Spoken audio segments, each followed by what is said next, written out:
Antisemitism, the hatred and prejudice against Jews, has plagued Europe for centuries.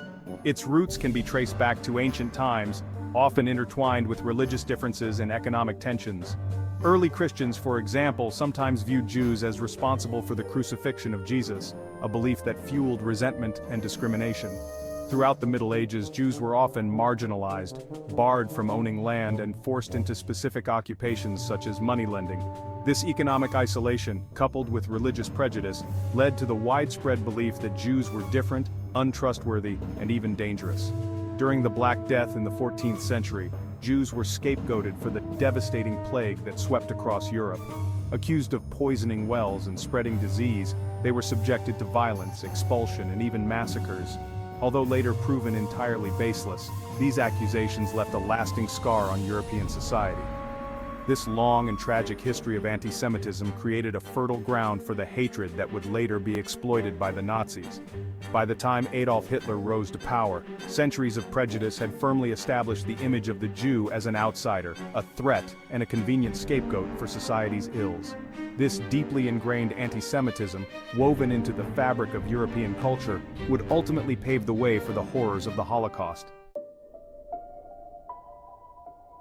While the historical roots of anti-Semitism played a significant role in setting the stage for the Holocaust, it was Adolf Hitler's personal beliefs and experiences that magnified this hatred into a genocidal ideology. His unique blend of personal trauma, societal influences, and political ambition transformed age-old prejudices into a deadly campaign against the Jewish people. Although the exact origins of Hitler's anti-Semitism remain a subject of debate among historians, several factors likely contributed to his warped worldview.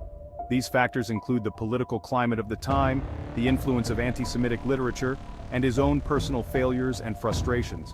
Born in Austria in 1889, Hitler grew up in a time of intense nationalism and social upheaval. The Austro-Hungarian Empire was a melting pot of ethnicities and cultures, which often led to tensions and conflicts.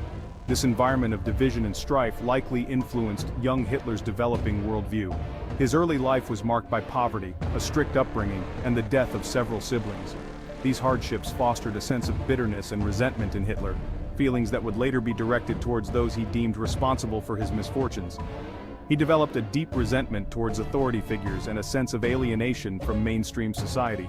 His experiences in school, where he often clashed with teachers and struggled academically, only deepened his sense of isolation and anger.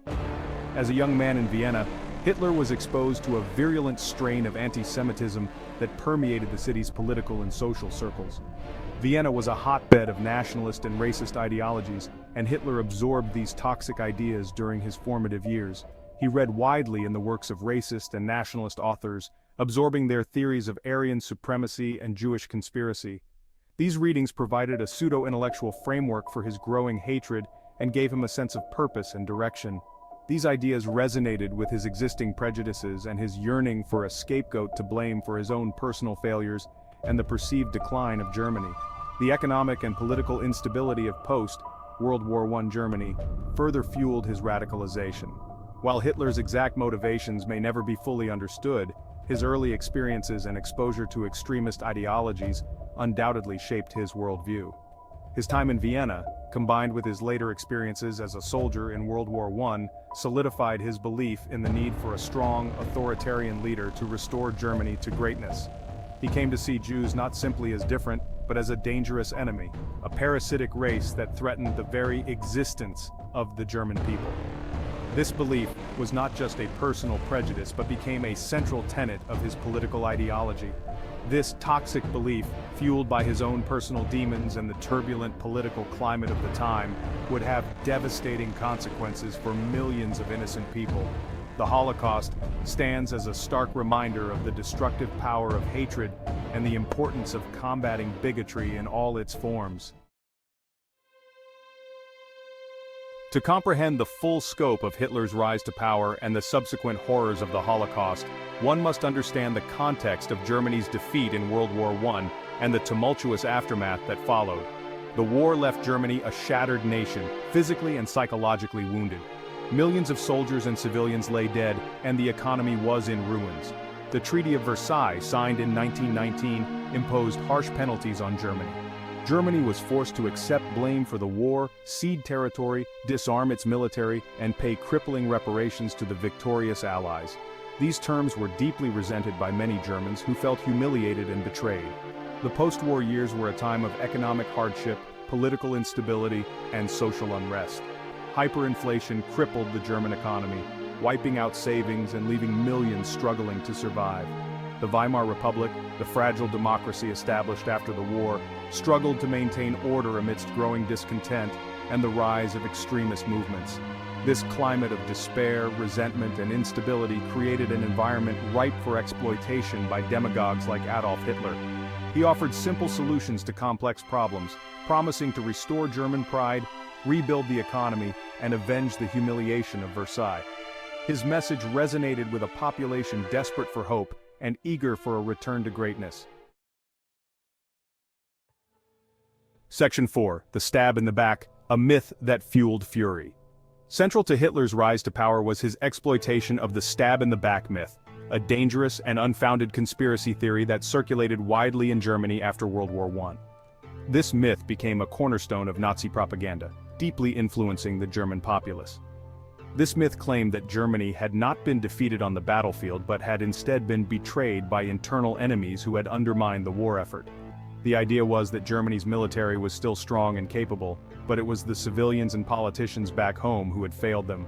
These alleged enemies included pacifists, socialists, communists, and, most prominently, Jews. The myth suggested that these groups had conspired to weaken Germany from within, leading to its eventual surrender. Proponents of this myth pointed to the fact that many Jews held prominent positions in the Weimar Republic and in the German economy. They used this as supposed evidence that Jews had a significant influence and were working against the interests of the German nation. They argued that these Jews had deliberately sabotaged the war effort for their own benefit, weakening Germany from within and paving the way for its defeat. This narrative was used to stoke fear and hatred among the German people. Of course, there was no truth to these accusations. The reality was that Jews had served in the German army during the war with the same patriotism and dedication as any other citizens. Many Jewish soldiers had fought bravely and had even been decorated for their service.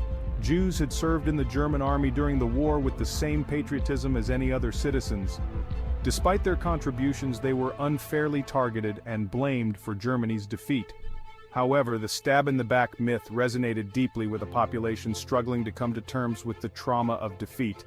The harsh conditions of the Treaty of Versailles and the economic hardships that followed made the German people desperate for someone to blame.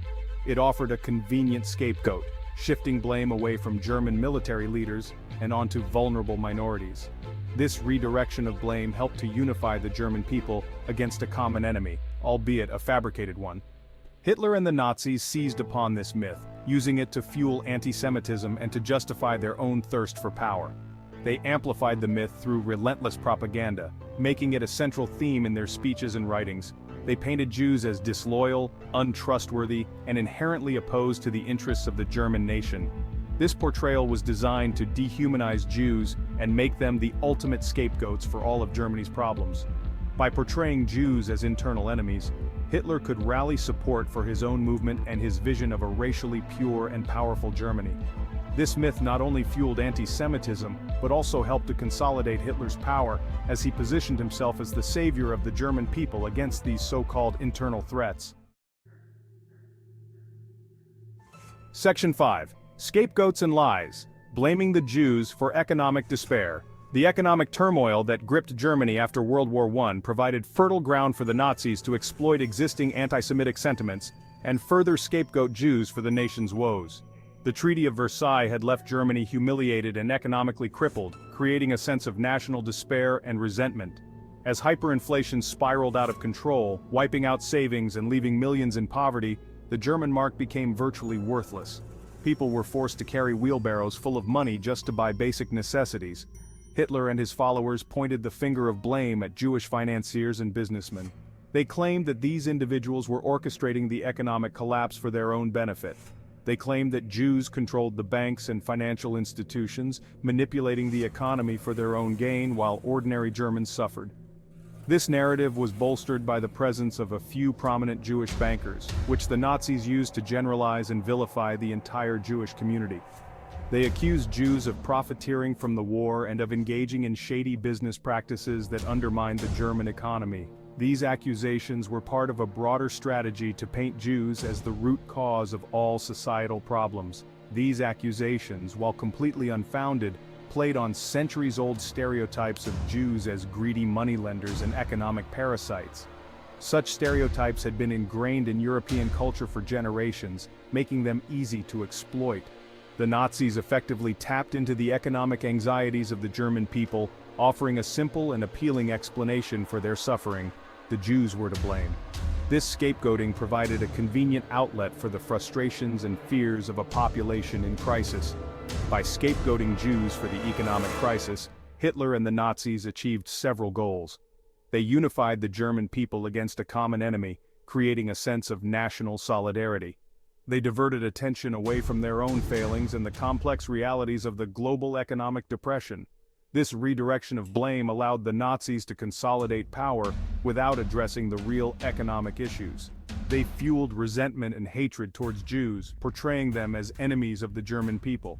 This hatred was systematically ingrained through relentless propaganda and public speeches, and they created a climate of fear and suspicion that made it easier to justify increasingly discriminatory policies and ultimately the horrors of the Holocaust.